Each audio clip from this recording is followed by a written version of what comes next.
दोस्तों, अगर आज आपको ट्रेडिंग की शुरुआत करनी है पर कोई गाइड करने के लिए नहीं है तो ये वीडियो स्पेशली आपके लिए है। इस वीडियो में हम आपको कंप्लीट रोड मैप बताएंगे कि कैसे ट्रेडिंग को स्टार्ट करनी है, किन किन चीज़ों की ज़रूरत रहेगी, क्या करना है क्या नहीं करना है, सब कुछ। ट्रेडिंग सीखने से पहले आपको सही माइंडसेट के साथ इसकी शुरुआत करनी है। मतलब ऐसा नहीं होना चाहिए कि ट्रेडिंग करेंगे और पैसों को डबल कर देंगे। ये गलत माइंडसेट है। अगर आप इस माइंडसेट के साथ शुरुआत करेंगे तो कभी भी ट्रेडिंग से प्रॉफिट नहीं बना पाएंगे। सही माइंडसेट है कि आप अच्छी तरह से ट्रेडिंग सीखने के बाद मंथली अपने कैपिटल का 8 से 10% बना लें। उसके बाद दूसरा स्टेज आता है कि आपको कौन से मार्केट में काम करना है। अलग अलग मार्केट अवेलेबल हैं जिसमें आप ट्रेडिंग कर सकते हैं, जैसे Indian market, forex market, crypto market. जहां इंडियन मार्केट 9:15 से 3:30 तक ओपन रहता है। फॉरेक्स मार्केट 24 घंटे ओपन होता है, मंडे टू फ्राइडे। और क्रिप्टो मार्केट 24 घंटे ओपन होता है। सप्ताह के 7 दिन आपको ये तीनों मार्केट में एक एक बार पेपर ट्रेडिंग कर लेनी है। उसके बाद आपको जो भी मार्केट कंफर्टेबल लगे उसमें आप काम कर सकते हैं। उसके बाद आपको एक अच्छे खासे ब्रोकर की ज़रूरत पड़ेगी जिसमें आपका डिमैट अकाउंट हो। अगर आपको किसी कंपनी के शेयर्स बाय करने हैं तो सामने कोई इंसान शेयर्स को सेल करने वाला भी तो होना चाहिए। ब्रोकर वह होता है जो बायर्स और सेलर्स को मिलाता है, दोनों के बीच में शेयर्स के ट्रांजैक्शन करवाता है। ये काम के लिए ब्रोकर आपसे कुछ फीस लेगा, दोनों ही पार्टी की तरफ से। इंडियन मार्केट में बहुत सारे ब्रोकर हैं, जैसे ज़ेरोधा, एंजल वन, ऑपस्टॉक्स।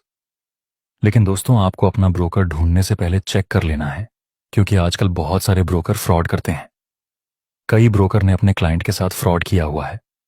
ऐसा आपके साथ ना हो, इसलिए ज़रूरी है कि आप एक अच्छा और ट्रस्टेबल ब्रोकर फाइंड करें।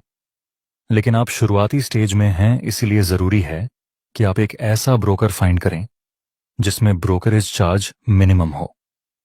सपोज कीजिए आप 10,000 से ट्रेडिंग शुरू करते हैं और 5,000 का लॉस हुआ।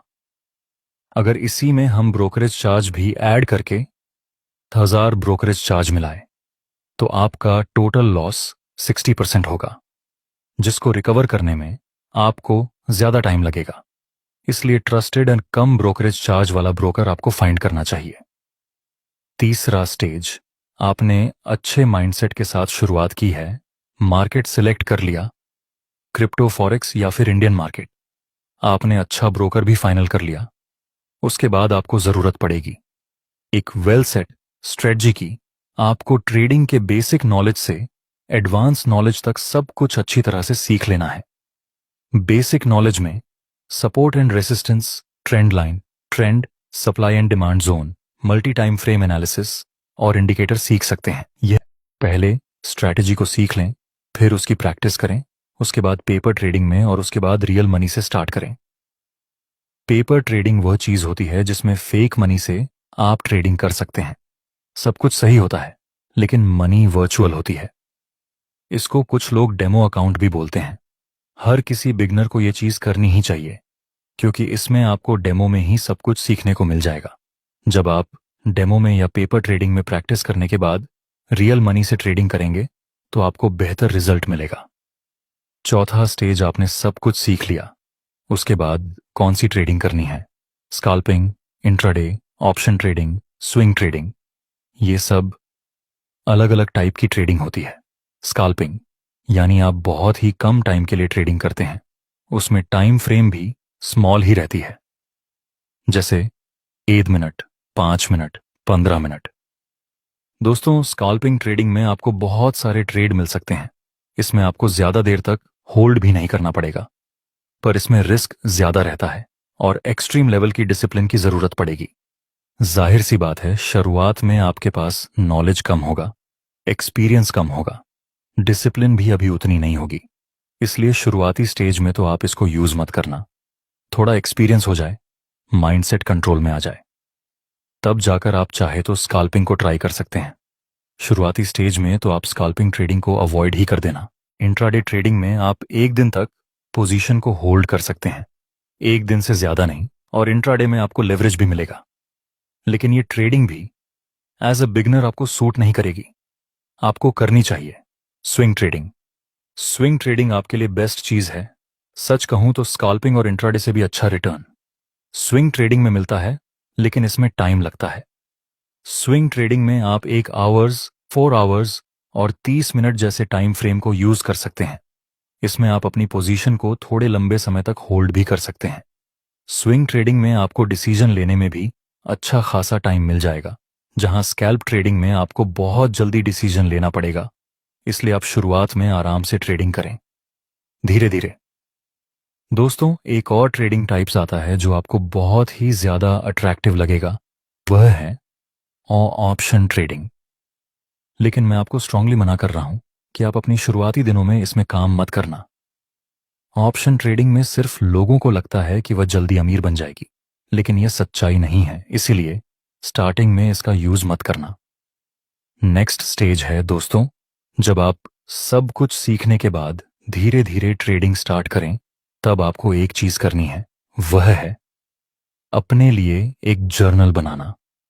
स्टॉक मार्केट में 90% ट्रेडर लॉस करते हैं और 10% लोग ही प्रॉफिट बनाते हैं।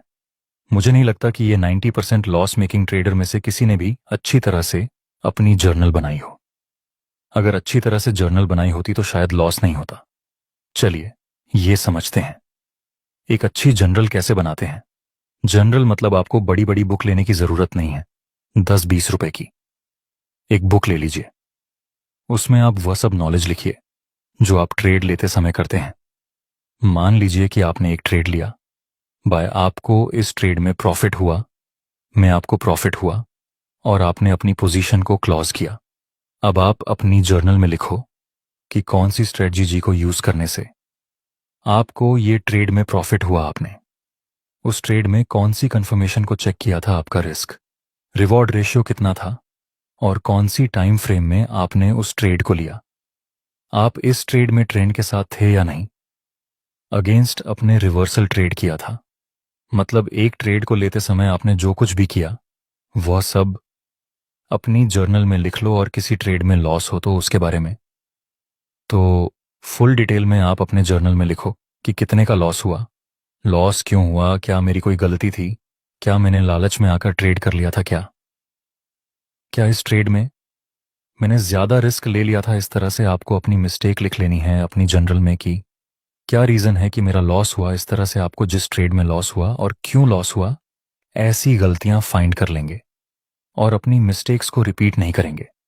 तब आप जल्दी से प्रॉफिटेबल ट्रेड बन जाएंगे। जर्नल बनाने का सबसे बड़ा फायदा है कि इसमें आपका पूरा एक्सपीरियंस एक बुक में होता है, और आपको तो पता ही है कि जितना ज्यादा एक्सपीरियंस उतना ज्यादा अच्छा रिजल्ट। एक दूसरा पॉइंट की अपनी गलतियों से भी सीखना है और दूसरों की मिस्टेक्स को भी रिपीट नहीं करना है। इस तरह से जब आप मिनिमम मिस्टेक्स करेंगे तब रिजल्ट मैक्सिमम मिलेगा। दोस्तों, आपका हमारा वीडियो कैसा लगा उसके बारे में कमेंट में जरूर बताना। अगर आपको अच्छी वैल्यू मिली हो तो एक लाइक जरूर से कर देना।